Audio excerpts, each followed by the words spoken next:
Hey guys, welcome to the premiere episode of my new show, Fantasticapz. Recapping fantastic shows that I love.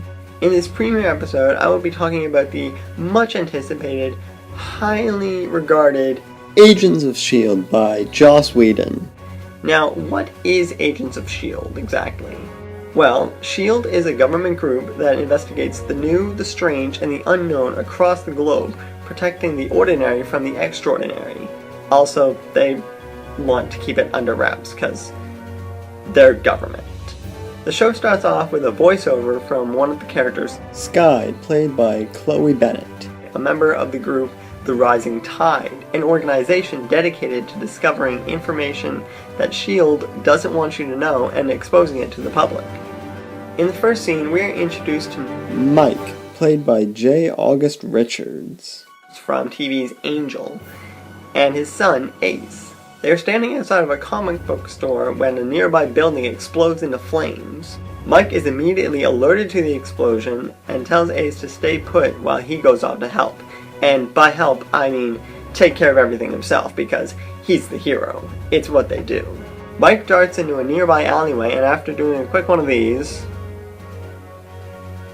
he springs into action with his superpowers, scaling the brick wall by not jumping into the window on the second floor, but punching the wall and climbing up that way. Mike saves a woman from the burning building, who is later discovered to be the doctor behind a program called Project Centipede. S.H.I.E.L.D. is nearby watching the events of the fire unfold when she catches Mike in the act of saving the woman before he runs off to not be discovered because he has superpowers.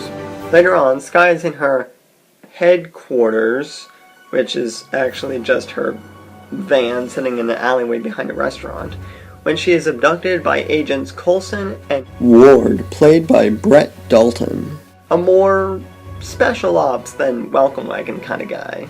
They take her back to their own mobile headquarters, a very nice, very big jet plane, to interrogate her. And it's actually pretty funny how they go about it.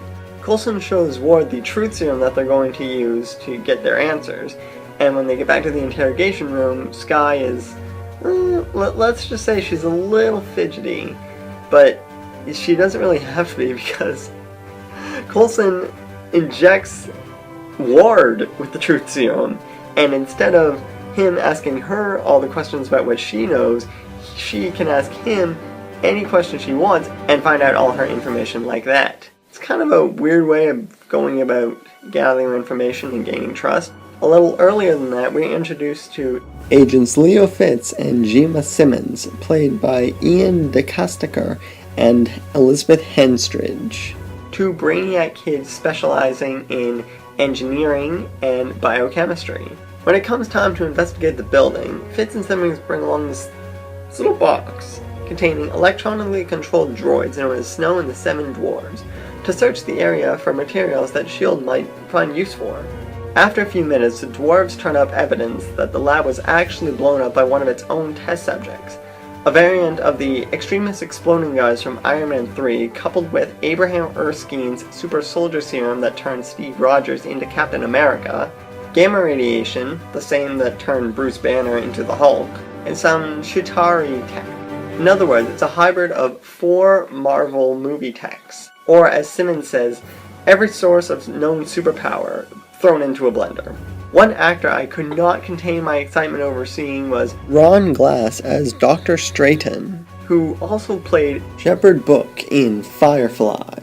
One piece of tech that really caught my eye in this episode was Coulson's vintage car, Lola. In the last scene of the episode, Skye is offered a chance to be part of S.H.I.E.L.D. because she has some skills that apparently S.H.I.E.L.D. finds as an asset. Coulson gets a call on his radio and is told that there is an 804 that they need to confirm. It's 100 kilometers away and they need to get there in 10 minutes. So Skye says, yeah, I don't think that's going to happen. Coulson challenges this by pressing a button on Lola's dashboard, and her wheels go from vertical to horizontal, and they're flying. Now, as cool as this is, that's not the reason why I geeked out about it. Can you think of any other show or movie where there's a flying car? That's right, Back to the Future Part 2. I don't know if they made Lola fly as an homage to the DeLorean, but I am so glad that it was in there. I can't even express my emotions at this right now. I just had a fangasm. It was great. So that wraps up my premiere episode of Fantasticapz. I hope you guys like it. If you did, punch the like button, and if you watch Marvel's Agents of S.H.I.E.L.D.,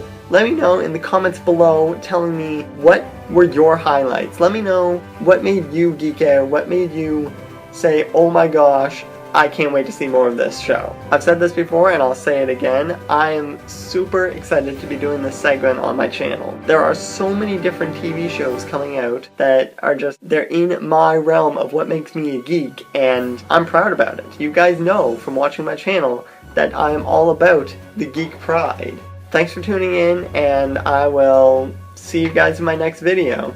Keep on keeping on.